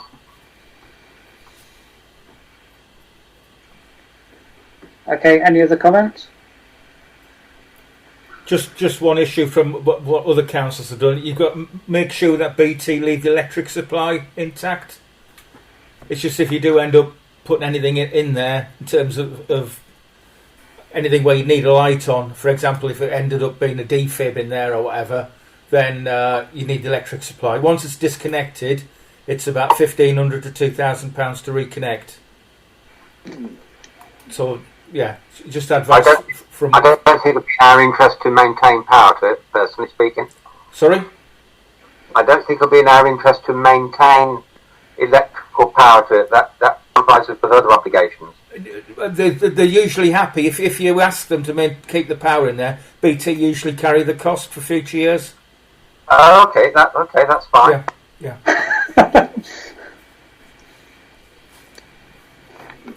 Well, Chairman, could I propose we go ahead with contacting BT with the to investigate fully the possibility of taking over the telephone box and rather cheekily ask if it could be put in good repair before we do. That's very cheekily. That's not little. I will second that, Ian. Yeah. Excellent idea. Yeah. All those in favour? Yeah. Yeah. Yeah. That's everyone. Another little job for you, Peter. I'll send Peter the e-contact. Okay. Chair, Yeah. can I just ask for clarification on something? On the previous agenda, we had a vote, and it's just something that's niggling me. Do you mind just counting the votes back, please? Do you want to do? Should we do a recorded vote? Because I didn't record, but Yeah, but I don't. I'm not even asking for a recorded vote. I just want to make sure that. Well, there was just. I think. There was 2 against and 1 abstention. Exactly, and there's 1, 2, 3, 4, 5, 6, 7, 8. There's 9 here, and there was 2 against and 1 abstention. So it was 6-4. 2 against and 1 abstention. Okay, it's just I thought I saw one of the councillors vote twice. That was all. 1 for and 1 abstention. No, and I took a note that I think the two against was Councillor Barrett and Councillor Peacock, and then there was an abstention. And I'd be guessing. Who was the abstention? Councillor Parker. Okay. Yeah. Yeah. Thank you. Happy now? So it was quite clear. Yeah. Thank you. Okay, moving on. Item 12 is the police survey.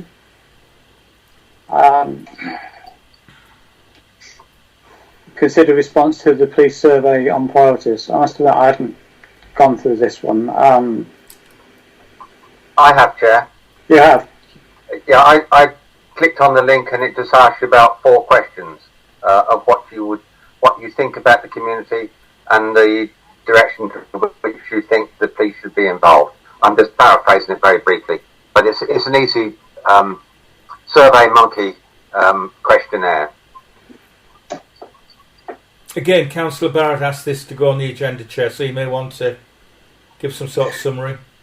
Very brief. I just wondered whether we could publicise this on our website and perhaps and just encourage people to take part in it. Yeah. Yeah, good idea. Very, very simple. It's not complex at all. It's a simple thing, and what we want the police to look at. Yeah, will do. Okay, so that will go on social media. Thank you. Okay. Item 13 is the ROSPA report, which is paper I.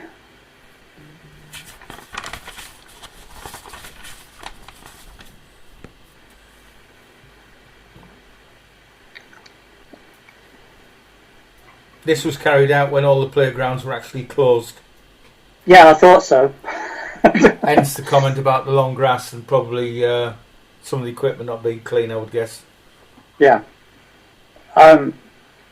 My guess is that sort of the grass has been cut and the cleaning has been carried out, but there were sort of things like bolts need tightening and. Yes, I'm going to have a word with the groundsman about that, because there was quite a few of those where they thought things would loosened up. So I just need to make sure on his weekly checks he is checking to that degree of detail. Okay. So Mark will have that list to make sure he can go around and. Yeah, he'll have all the ROSPA reports, and then that'll be his to-do list. Do any of the councillors have any other comments? May I ask, do we have a copy of BSEN 71 and EN 1176-7? No, but I can get copies if you'd like. It just makes a comment on page 15 that regarding the guidance in respect of installation, inspection, maintenance and operation to owners and operators. So it'd be interesting to have a copy of that guide if we haven't already got one. Yes, okay, I'll see if I can put a link on the website. I mean, just so you're aware, the groundsman did receive ROSPA 2-day training last year. He went to Huntingdon, so he should be familiar with the regs and standards, and he should be working to them, obviously. Yeah, well, I think we should have a copy of it somewhere in our system, shouldn't we? Yes, yeah. Yeah. On the Ashway playing field, there's a sign missing. Do you know what that sign is, Peter? No. Sadly not. You won't know because it's missing. Exactly. I know, but I just wondered if anybody knew what sign was up there to start with. It'll either be no dogs, or it'll be a Daventry dog control order, or it'll be bylaws exist for this area. But I need to look at the signage with a view to smartening it up, because I think a lot of the signs pass the best. I think looking at the photographs of them. Yeah, yeah, I'd agree with you there. And we could probably reduce the signage as well, just have one decent sign as opposed to 3-4 little ones.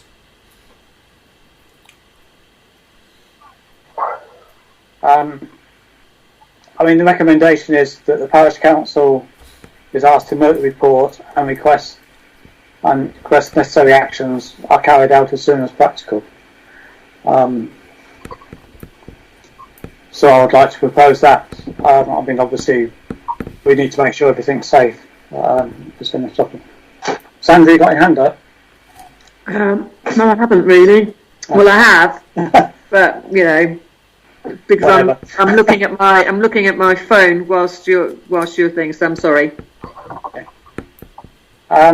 Okay, so I'd like to propose that we note the report and we request that the necessary actions are carried out as soon as possible. Do you have a second for that, please? I'll second that. Okay, thanks, Tom. All those in favour? Yeah. Agree. Yeah. Yeah, is that everybody? Yeah.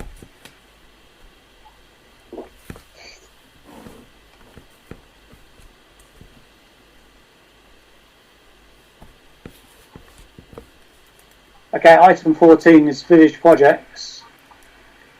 The first one is actions to restore the old railway benches within the village. Any further actions?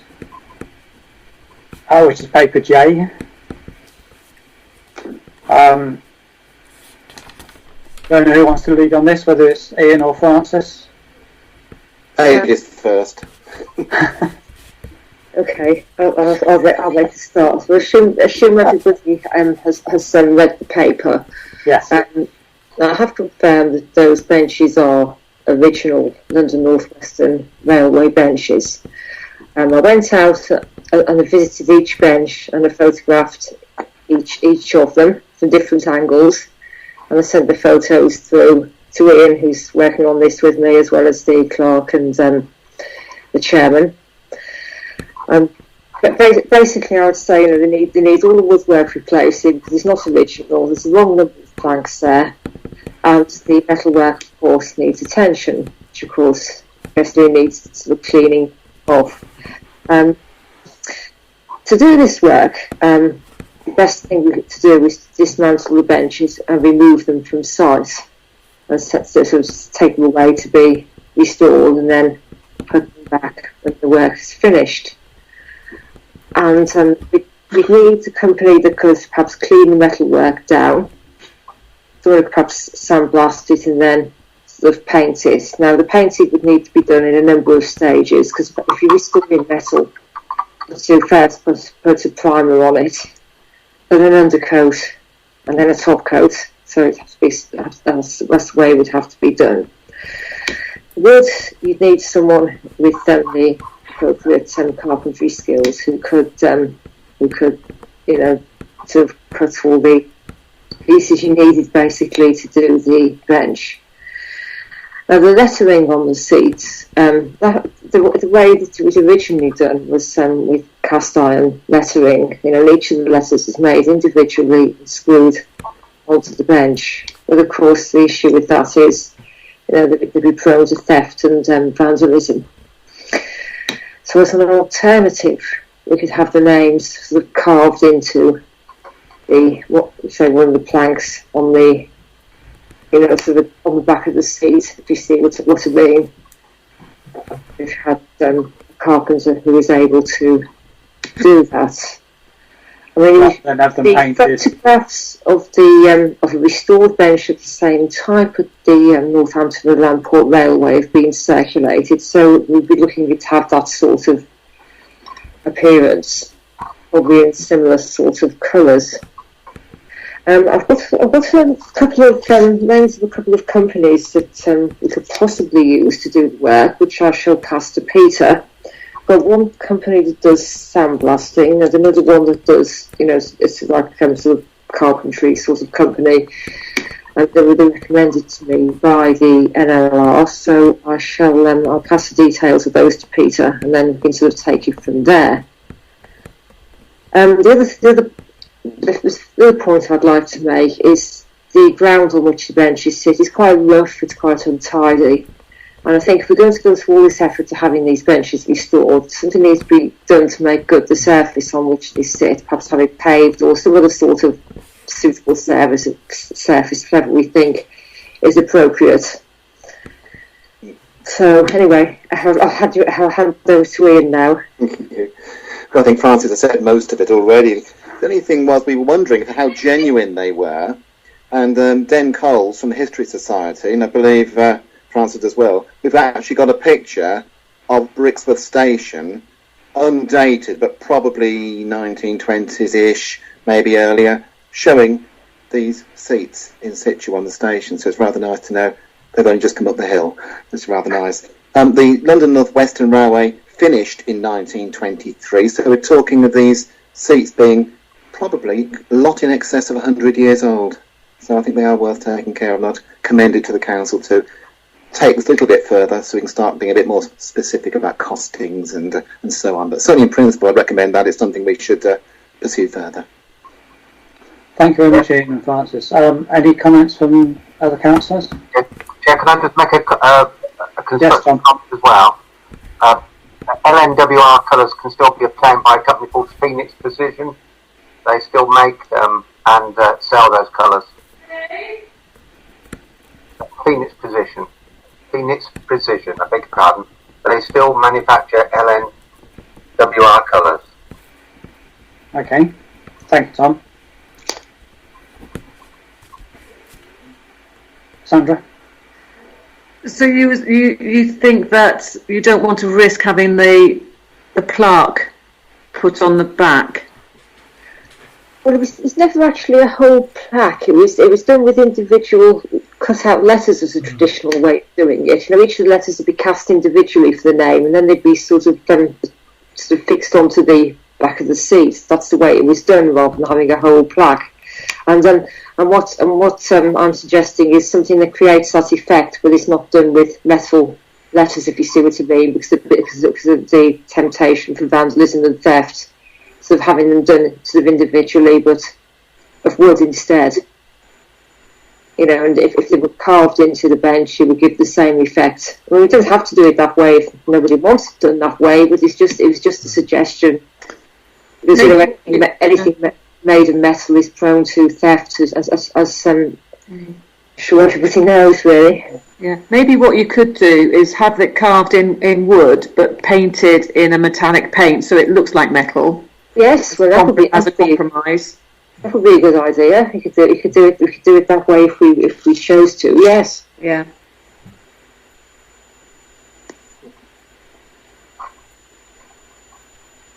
Any other comments? No.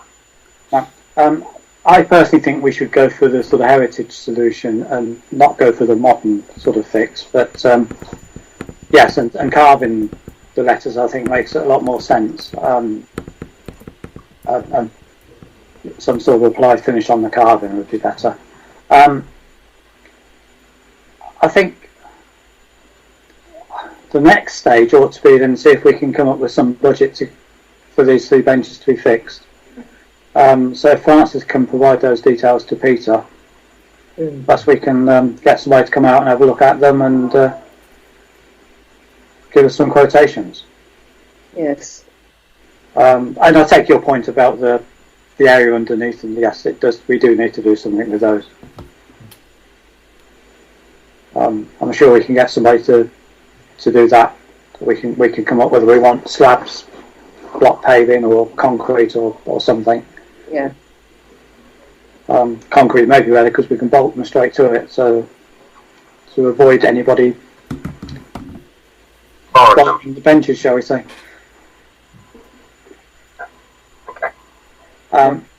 So I would propose that we obtain some quotations from the specialist and see where we go from there.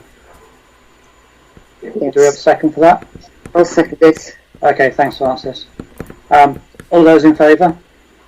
Yeah. Yeah. Kevin, you in favour? Yes, agreed. Okay, sorry. Okay, so you okay with that, Peter? Yes, it's fine, thank you. Yeah, okay.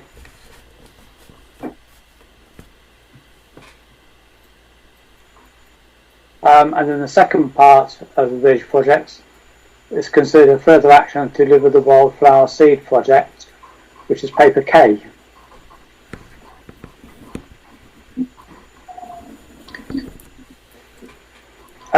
Last time we talked about this, we discussed putting the wildflower seeds in front of Rowan's barn. Now, obviously, Peter's found out that's county council land, and obviously then we'll need to apply for a licence to do it as to the next stage. Sorry, Chair, I've only asked them about Northampton Road. I don't know who owns the...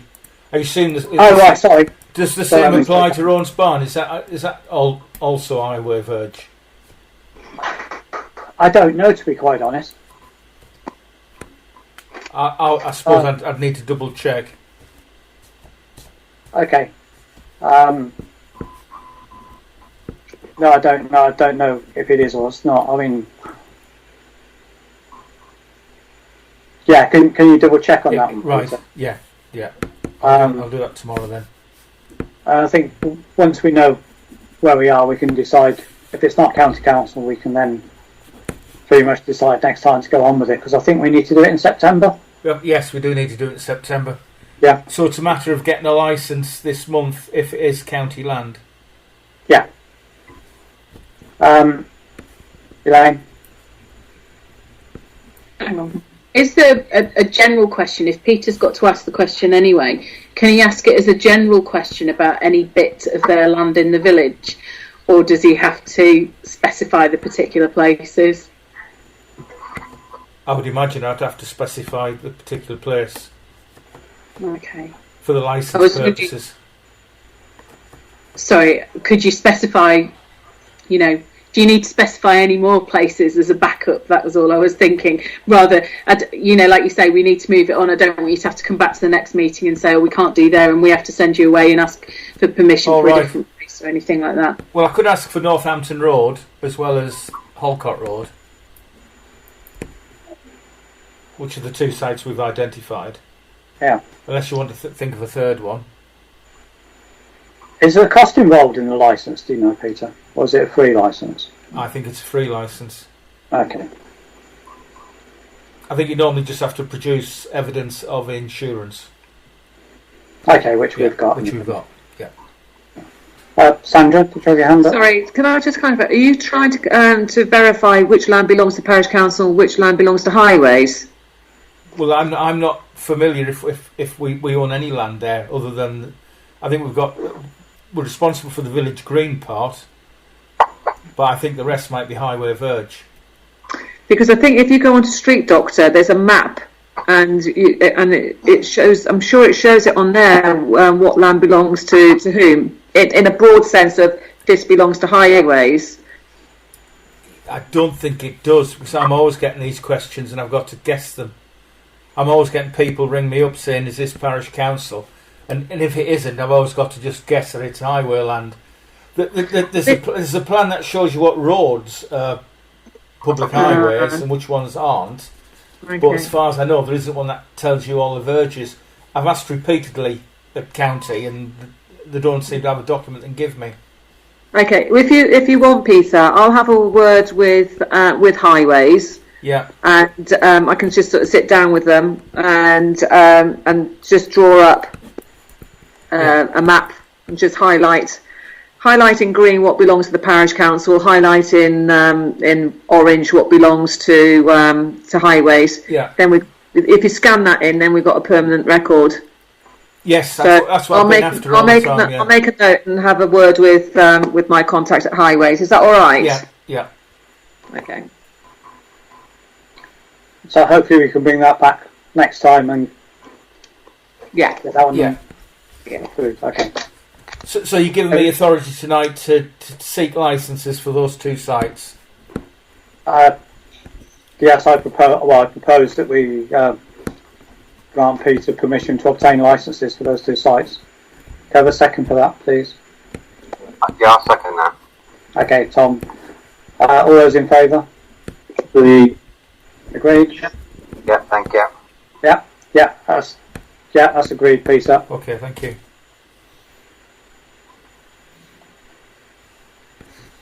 Okay, item 15 is legal documents, which is paper L.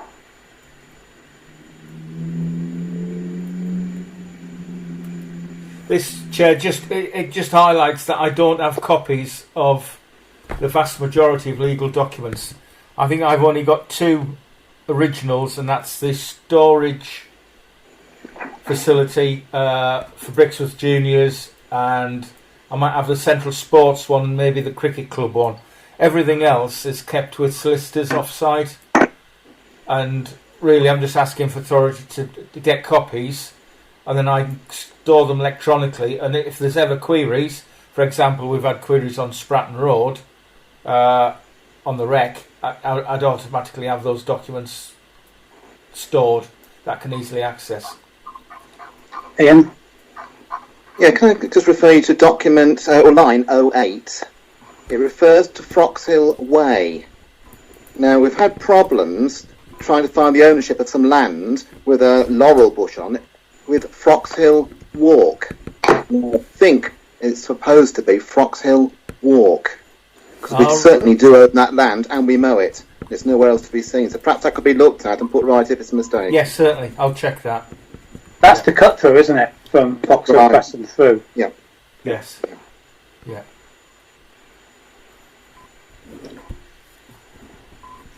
I'd like to, is any other comments?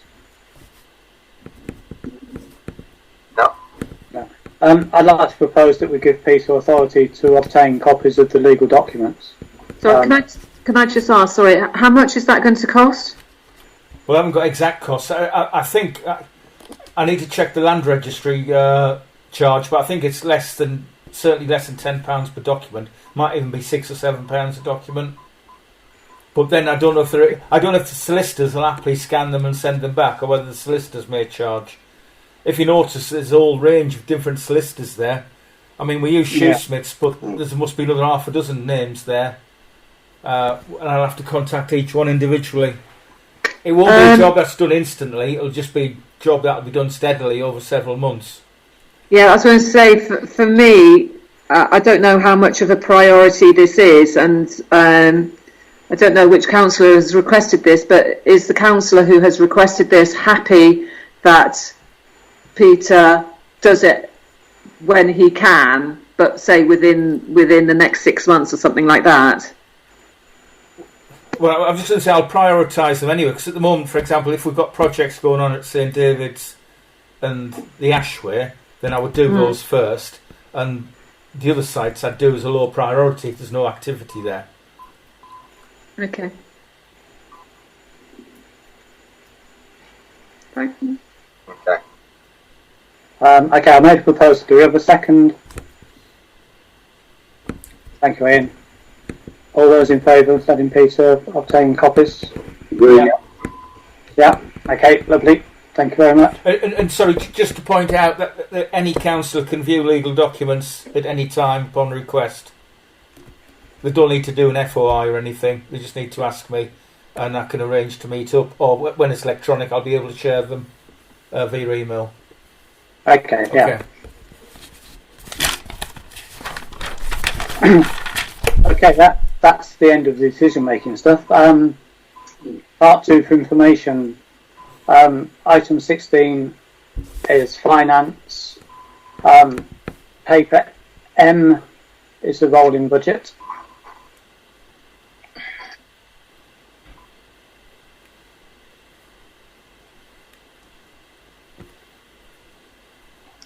Everyone quite happy with that one?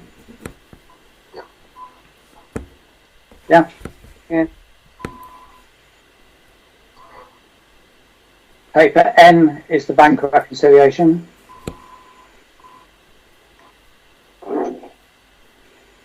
Everyone quite happy with that one? Yeah. Yeah. And paper O is the list of reserves.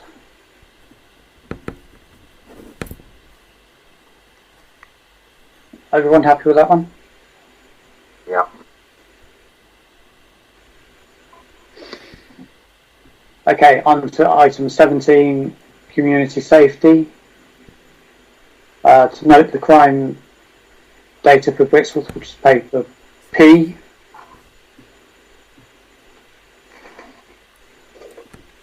You'll see a hotspot developing on the new housing estate there.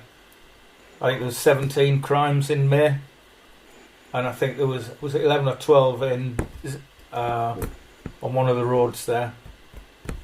Is it Islade?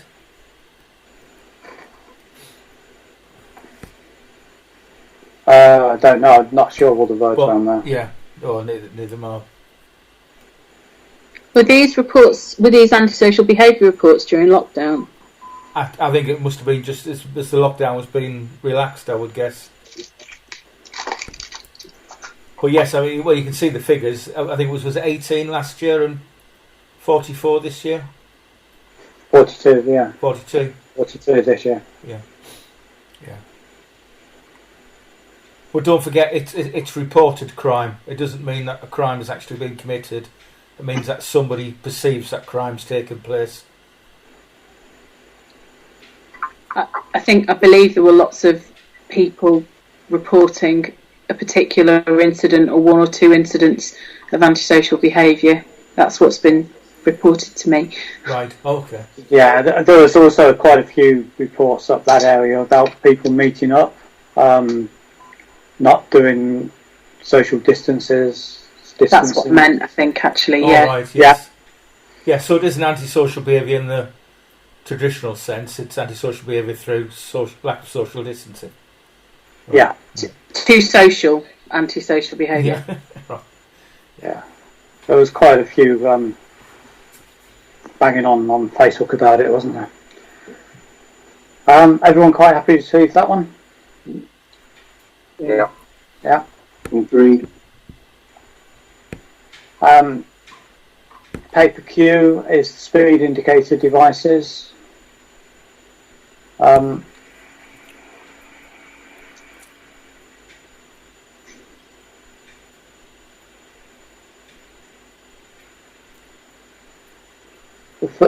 That first one's is that a new one, Peter? Average speeder counts.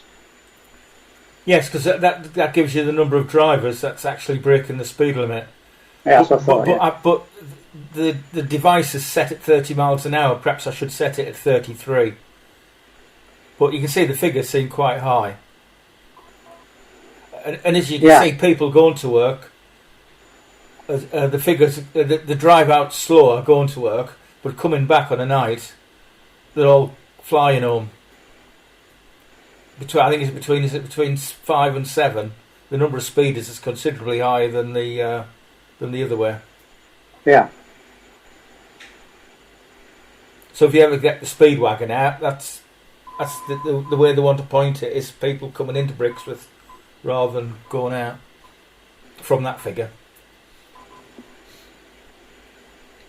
I mean, on that one as well, have we had any news from highways about sort of painting the rounder on that on the road? They've got it on their list to do. We've paid for Ian? it. Yeah, Ian? I think it's worth looking at these figures in detail, especially when people are looking at planning issues. Although this is a higher part of Northampton Road rather than on the Red Line bend, I mean, the peak period on Friday lunchtime, 800 vehicles an hour are going in one direction. Well, that is incredible. I think it's a figure we need to keep pushing forward, saying to people, we're not a little byway where nothing ever happens. It's a busy road. Yeah, and coupled with the fact that there's still a lot of people going down through the bypass as well. So it's 800 is coming through the village. Mm.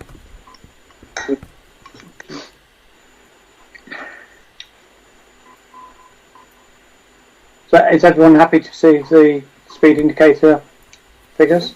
Mm-hmm. Yeah. Very good.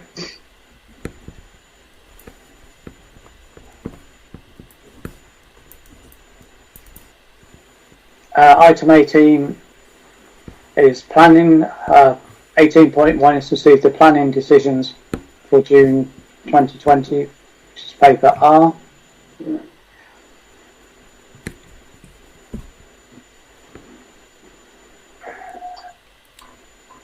Which I think we're all fairly familiar with.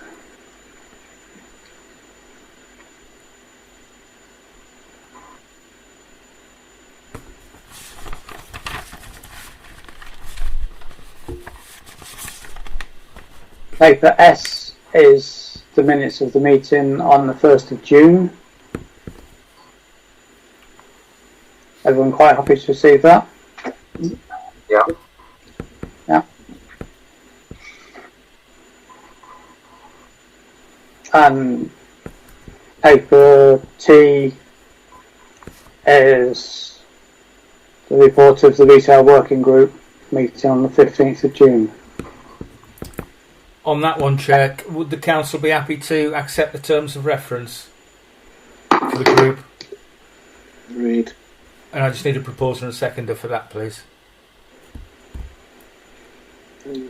Okay. Ian? Happy to propose. Yeah. I'm happy to second it. All those in favour, please? Yeah. Yeah. That's everyone? Yeah, that's everyone.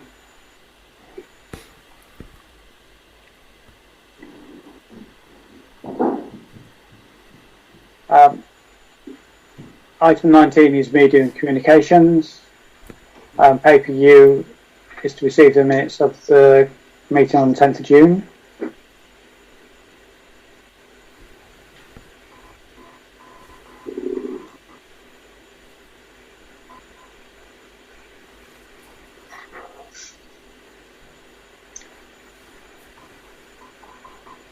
Peter, just the only question I've got on that, is that the right date right at the bottom? 8th of July. Sorry, I'd need to have a look at it. What was it? What date are you looking at, Chair? The one right at the bottom, Hang on a second. under Elaine's name. I suppose it would be, yeah.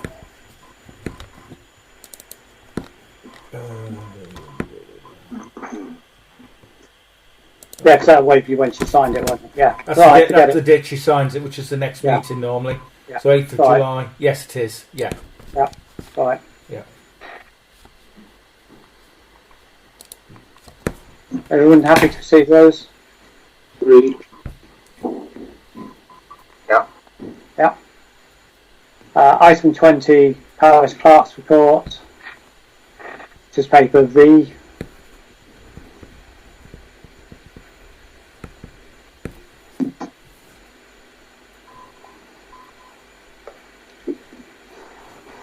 Any comments on Peter's report? Is everyone quite happy to see that?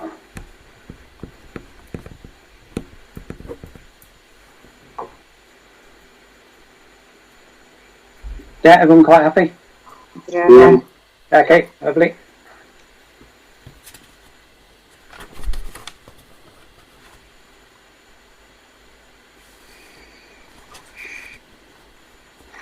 Item 21 is general correspondence, which is paper W,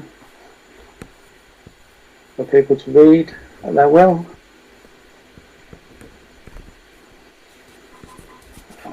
Item 22 is the note of date of the next meetings. Planning Committee, 3rd of August. Media Communications, the 12th of August. planning again on the 24th, and full council on the 27th. I don't think we've got anything for part 3, have we, Peter? No, we haven't. No, there's been no change there. Okay, so 23 and 24 is nothing.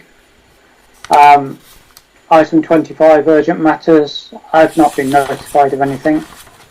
Have you, Peter? No, I haven't. No. Okay. In that case, thank you all very much, and I guess we meet again on Monday at the planning meeting. Thank you very much, everyone. Thank you. Thank you. Good night, everybody. Thank you. Good night. Good night. Bye-bye. Bye. Um,